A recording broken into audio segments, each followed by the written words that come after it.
Ganyan po magkuha ng tuyo, manaana kanang ganun yan ang paglinis niyan. Ganyan siya para matanggal ang kanyang mga tinik. Tinik kauban sa tunok. Isa man ta kung na ano na hikaon gidiretso kaon pud ang astang ano.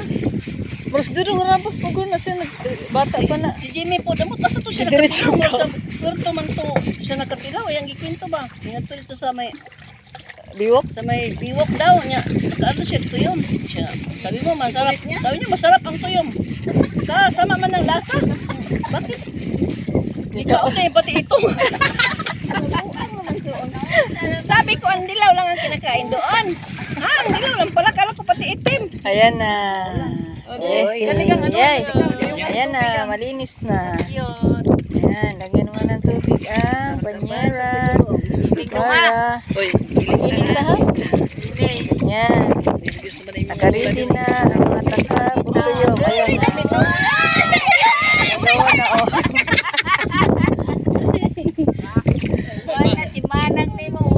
Sige lang. Oo, tayo pa ito. Patingin. Patingin daw. Di kaya kay para.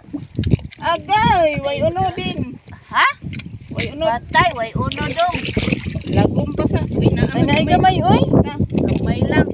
Si Maria to kiko anam. Anain itom. Kasi pag kinani, ay. pag dili daktol, may din siya. Gamay lang. Ay, ikaw yung sabi ni. Ayan, ganyan. Sige. Agad. Sige day, kuha ko dirag ano. Ala, kaya si Inday may uno di ina day. Sama ay niya ko. Para si mama gilapay.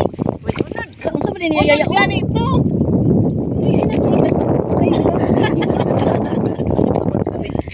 Pwede na ni. Naaman? Diwang. Naradongay. Naman yagbay kayo. Ala, naman lagi on. Sarag ano mo kayo ng mga dila. Inday, daw, pati inday ng unod niya. Yan na.